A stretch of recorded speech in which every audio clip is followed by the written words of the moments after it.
Good morning, kids. This is Madalsa Sonapne, and we are going to do the summary of the chapter we already studied in our previous classes, and that is the sources of history. Now, by now you must have understood what basically history is. If you have gone through the videos, you must have seen that I showed you some coins and some books that are from the times of history. So today we will just brush up what we already studied. So first of all, let us have a proper definition of history. What exactly history is? So history is the past record of people, places and events. Now see, I agree that many of you might find the social studies a boring subject, especially history very boring. But the thing is that it is very necessary for all of us to learn from history. See, we study the achievements of the people, and for an example, if you read about Mahatma Gandhi, or if you read about Akbar the Great, or if you read about Bhagat Singh, or if you read about such great people, then you will also want to be like them. So that is something, if you don't read history, you will not come to know about the great people that happened in our past. Also, you learn about some really grave mistake that people made in the history. That is, for an example, the over ambitious nature of Adolf Hitler, which led to World War II, or the arrival of the Britishers in our country and how they dominated us for many years. So if you don't read history, you will never come to know about the struggles that our ancestors had to face during such testing times. So it is very important to at least go through the pages of history and know about our past, because if we don't know about our past, we cannot move forward. It is very, very important for a human race to learn from its past achievements and past mistakes. Okay, so now let's begin. As this chapter is completely dedicated to the sources of history, so we'll just discuss about what are the different sources. So here there are basically two different types of sources of history. First is the archaeological sources. Now in this video I have shared one or two images of archaeologists at a world.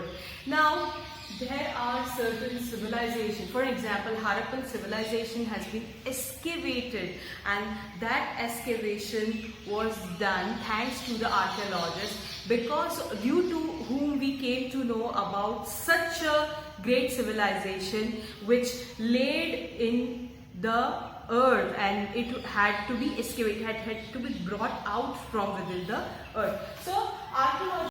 Okay. So let's study about the archaeological sources of history. So in that, first we are having artifacts. Now artifacts means anything that is being excavated from below the earth, that is of the olden times or of a particular civilization. Now see, that can be like, it can be a pot or weapons or belongings of those people, or ornaments. It can be anything. So that becomes the archaeological source of history. Then we are having monuments, temples, forts, stupas of the Buddhist the people, or a stupa built by Ashok. So these are the different types of monuments which, for an example, if you've been to Taj Mahal is an historical monument, okay, and it holds a very deep respect from all of us, especially because It is considered to be one amongst the wonders of the world, and also it is made for the love of a king for his queen. So that is one of the. Now coins. So the coins are very important source of history, because first of all, the new word in your vocabulary, numismatics. Numismatics means the study of the coins. Now studying a coin is very important because it gives you an idea about, first of all, which kind of metal was being used at that point of time, then how old is that coin. There were the different coins from the different dynasties. If you remember, I showed you the coins from the British era, and also the coin from the Kutch district, which is the part of Gujarat now. Today we are having a generalized currency for the whole country. In the past it was not like that. Different kings used to issue different types of coins. So coins give a very deep information and idea about what dynasty it belongs to, what kind of metal was being used at that time, and which year it belongs to, etc, etc. So inscriptions. What are the inscriptions?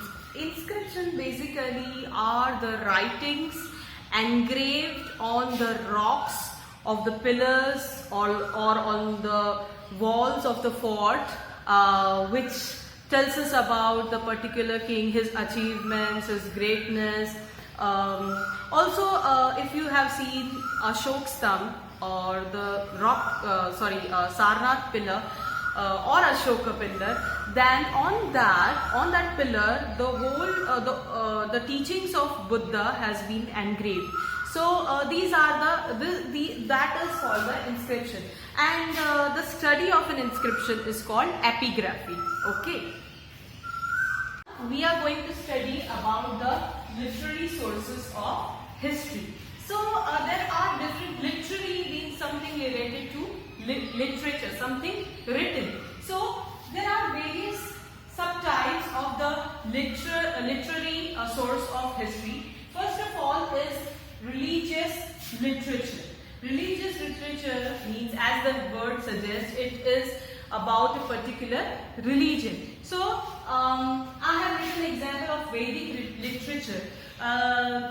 In the coming chapters you will study about the Vedic culture, our Vedic society, and the most important literature that the Aryas, the Vedic people, gave us were the 4 Veds, that is the Rig Veda, the Samveda, Yajur Veda and Atharva Veda. So that is a very important literary source for us, because 70 to 80% of our life even today is based on the Veds or the Vedic knowledge that we have from the past, from our ancestors.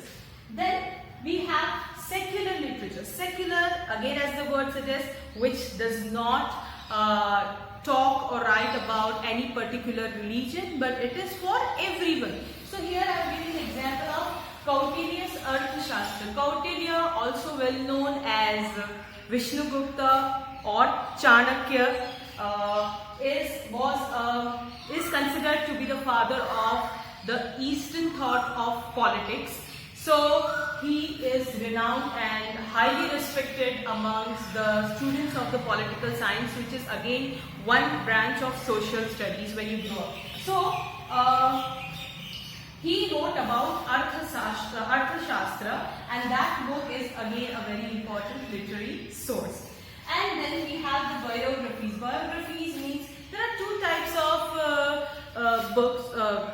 One is biography and other is autobiography. Autobiography means when you become, like if I am writing an autobiography of some great leader or from the past, maybe I am writing an autobiography of Sardar Patel, then I myself address as Sardar Patel and write things about his life.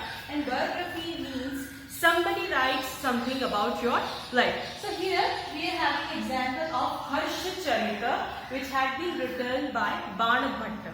Harshacharitra is basically a book based on a very respected king of from Indian history, that is King Harshavardhan. So his biography and his story of life is written in Harshacharitra, which has been written by Banabhatta. Finally, we are having travelers' accounts. Now see, in olden times we did not have internet, we did not used to talk like this, we could not know about things so easily. So the kings from the far off land used to send the messengers or the travelers to other lands to know about how they live the life, what food they eat, what they do generally in their regular day, or what crops they produce, or etc, etc, what food they eat, what clothes they wear. So there was one traveler called Megasthenes who was a Greek, and he was sent to India. So he lived in India for a really long time and studied about Indian culture in detail, and he wrote a book called Indica. So in Indica he wrote about everything that he saw and felt in India, in our country. And finally we are having chronicles. So what are the chronicles? Chronicles are basically